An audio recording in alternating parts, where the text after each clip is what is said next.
Hello दोस्तों, ये हमारा एग्रीकल्चर से संबंधित दूसरा वीडियो है जिसमें हम महत्वपूर्ण क्वेश्चन को कवर करेंगे। ये आगामी आरओ, यूपी पीसीएस और बीपीएससी के लिए काफ़ी हेल्पफुल रहेगा। आप लोग इसे ध्यान से देखिएगा। पहला क्वेश्चन है, एक किसान जिसके पास 1 से 2 हेक्टेयर तक जोत है जाना जाता है। सीमांत कृषक, बड़ा कृषक, मध्यम कृषक, लघु कृषक। इसका आंसर है लघु कृषक। अब देख लेते हैं कि सीमांत कृषक किसे कहते हैं, बड़ा कृषक किसे कहते हैं, मध्यम कृषक किसे कहते हैं। सीमांत कृषक जिसके पास 1 हेक्टेयर से कम जोत हो, और 1 से 2 हेक्टेयर वाले जोत किसान को लघु कृषक, और अर्धमध्यम जोत 2 से 4 हेक्टेयर जोत वाले किसान को, और बड़ा कृषक 10 हेक्टेयर से अधिक जोत वाले किसान को कहते हैं। नेक्स्ट, भारतीय कृषि का इतिहास किसने लिखा? M S. Swaminathan, S Ayyappan, K B. Thomas, S S. Randhawa. बहुत ही इम्पोर्टेंट है, 2015 में आया हुआ है, फिर आ सकता है। तो इसका आंसर है एस रंधावा। अब स्वामीनाथन के बारे में जान लें। अभी इन्हें हाल ही में मरणोपरांत भारत रत्न मिला। तो इनकी प्रमुख पुस्तक to a hunger free world, भारतीय हरित क्रांति के जनक स्वामीनाथन की प्रमुख पुस्तक to a hunger free world है। अब हम प्राकृतिक कृषि के जनक, जो कि आजकल सरकार बहुत ज़्यादा जोर दे रही है, इसे हम जीरो बजट फार्मिंग भी कहते हैं। इसके जनक कौन है? सुभाष पालेकर। नेक्स्ट, किस पंचवर्षीय योजना में कृषि क्षेत्र का विकास दर लक्ष्य से अधिक हुआ? यह थी पहली पंचवर्षीय योजना, जो किस पे आधारित थी? हेराल्ड डोबर मॉडल पर। अब इसी से रिलेटेड 2-3 क्वेश्चन और आए हैं। 21 पंचवर्षीय योजना में कृषि की विकास दर ऋणात्मक रही, वह थी तीसरी पंचवर्षीय योजना। और कृषि किस सूची का विषय है? राज्य सूची का विषय है। ये पॉलिटी एग्रीकल्चर से मिला के है। और संविदा कृषि किस सूची का विषय है? समवर्ती सूची, इसे हम कॉन्ट्रैक्ट फार्मिंग भी कहते हैं। और प्रमुख अनुसंधान संस्थान देख लेते हैं। फिर राष्ट्रीय कृषि वानिकी अनुसंधान केंद्र का है झांसी। केंद्रीय मत्स्य क्षेत्र अनुसंधान संस्थान का है जोधपुर। केंद्रीय आलू अनुसंधान संस्थान का है शिमला। केंद्रीय धान अनुसंधान संस्थान का है कटक। और केंद्रीय दलहन और चीनी अनुसंधान संस्थान का है कानपुर, यानी कि दाल और चीनी। यूपी पीसीएस में कई बार आया है। केंद्रीय गन्ना अनुसंधान संस्थान का है लखनऊ।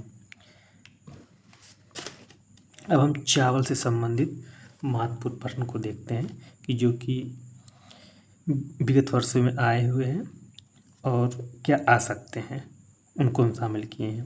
जैसे चावल किस कुल का पौधा है? ग्रेमनी, यानी सभी अनाज चाहे चावल गेहूँ ग्रेमनी कुल में आते हैं। वहीं दालें लेगुमिनेसी कुल में आती हैं।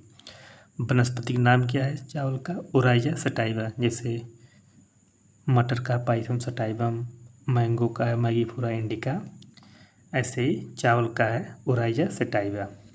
और इसी के लिए क्या क्या अनुकूलित दशाएँ होती हैं? औसत तापमान 24 डिग्री सेंटीग्रेड, औसत वर्षा 150 सेंटीमीटर।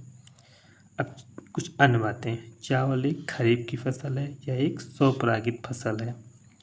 देन नेक्स्ट एक क्वेश्चन आया है कि धान की खेती में प्रयुक्त होने वाले उर्वरक का क्या नाम है? वह है अजोला नील हरित शैवाल, जिसे हम ब्लू ग्रीन एल्गी कहते हैं। अब प्रयुक्त खरपतवार नाशी प्रोपेनाल और ब्यूटाक्लोर, ये भी याद करिए, बीडीसाइड है दोनों।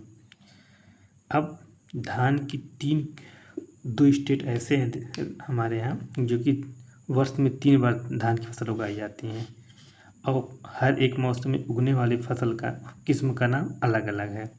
जैसे सितंबर अक्टूबर में धान की किस्म जो उगाई जाती है पश्चिम बंगाल तमिलनाडु में, उसे औस कहते हैं। जाड़े में उगाई जाने वाली किस्म को अमन कहते हैं, और गर्मी में उगाई जाने धान की किस्म को बोरो कहते हैं। ऐसे भी क्वेश्चन आ सकता है कि ओस, अमन, बोरो क्या है? ये धान की विभिन्न ऋतु में उगाई जाने वाली फसलें हैं। अब धान की प्रथम बोनी प्रजाति कौन सी है? जया, बहुत इंपॉर्टेंट, 2010 में आया है। और केंद्रीय धान अनुसंधान संस्थान कटक द्वारा विकसित धान का अधिक उत्पादन देने वाली किस्म कौन है? लूनीश्री, यानी कि जया लूनीश्री धान की किस्में हैं। अब धान की कुछ अन्य किस्में माही सुगंधा, पूसा सुगंधा, ब्रानी दीप्त, सुख सम्राट है।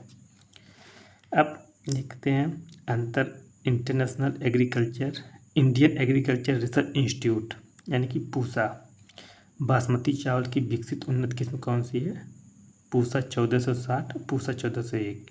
इनमें पूसा 1460 का ब्रांड नाम सुगंध है और यह किसानों तक पहुंचने वाला पहला बायोटेक चावल है। कौन है? पूसा 1460।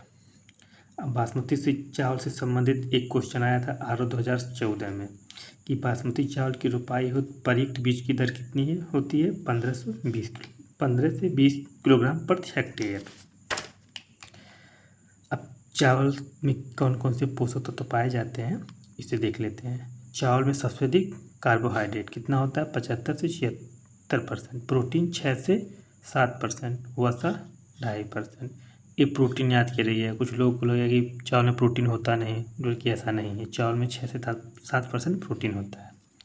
अब देखें गोल्डन राइस में कौन सी विटामिन पाई जाती है? विटामिन ए, जिसे रेटिनॉल कहते हैं। रेटिनॉल की कमी से क्या होता है? रतौंधी।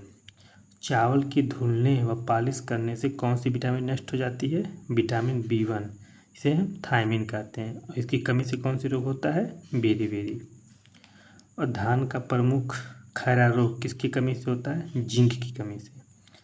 अब हम देख लेते हैं नेक्स्ट क्वेश्चन। अंतर्राष्ट्रीय चावल अनुसंधान संस्थान का मुख्यालय कहाँ है? मनीला। और इसके द्वारा विकसित धान की एक किस्म है महाधान, जिसे हम सुपर राइस कहते हैं। आज के लिए दोस्तों इतना ही। अब हम नेक्स्ट वीडियो में कुछ महत्वपूर्ण क्वेश्चन लेकर आएंगे। आज देखने के लिए धन्यवाद।